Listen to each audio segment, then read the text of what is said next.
Last night, and I'm pretty tired. I'm freaking tired right now. I didn't get home till 12 o'clock, up at 4:34 in the morning. But last night I went to Babeland to tell a freaking story. You guys been to Babeland? Sex toys. Okay? It's all sex toys. Ask me if I knew it was sex toys when I said to a bunch of storytellers on Facebook, Dave, we want you to come by and tell some stories. You know, just like this, it's an open mic. I figured, oh, fuck, I gotta go there. I gotta tell some good freaking stories. So I go down there, I get lost, I walk around 4 blocks this way, 2 blocks that way. Finally, I find 43 Mercer Street in Soho.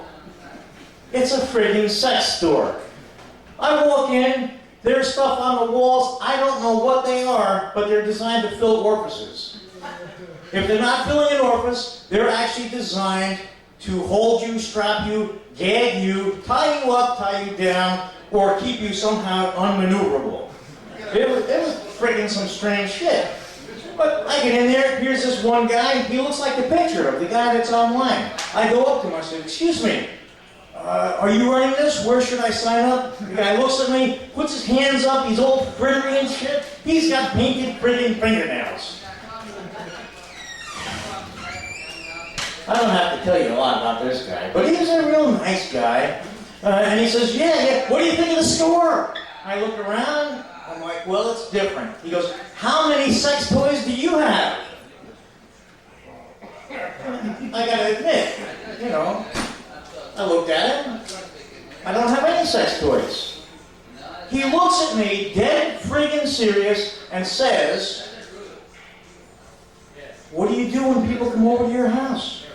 I mean, what the fuck? I break out potato chips, cheese, crackers, pepperoni, you know, some drinks. Never once did I decide to fill a friend's orifice that comes over for happy times.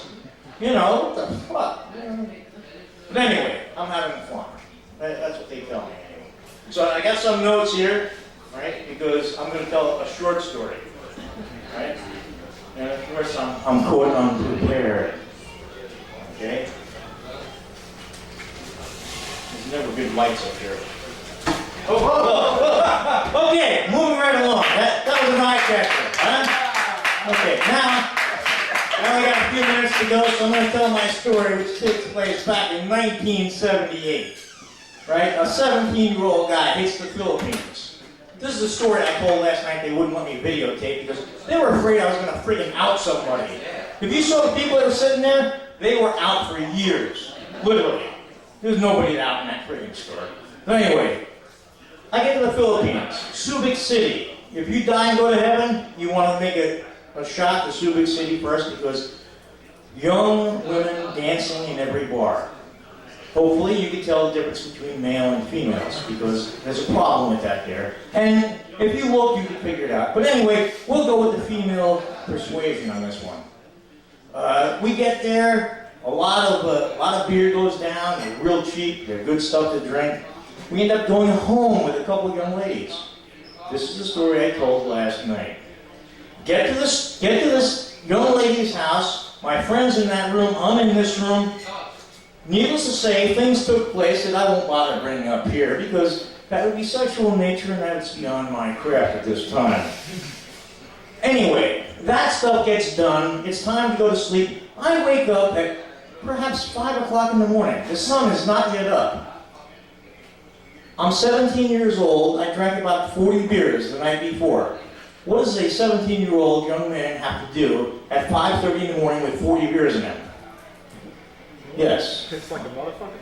That's a good answer there, sir. Yes, I do. So I go to get up, and I reach over, and as I'm reaching, I hear from the left side of the bed, no, turn on the lights.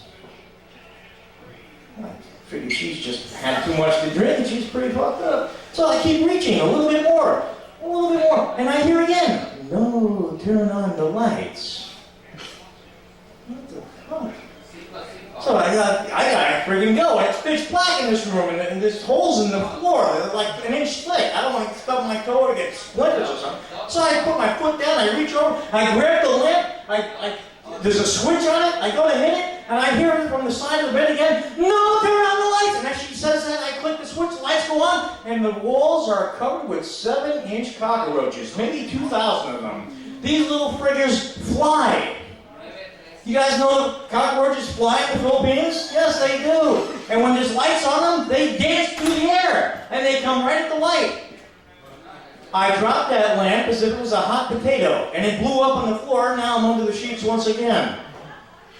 And that's essentially the end of my story, because the rest gets X-rated. Thank you very much. Thank you. Mark, it's all yours.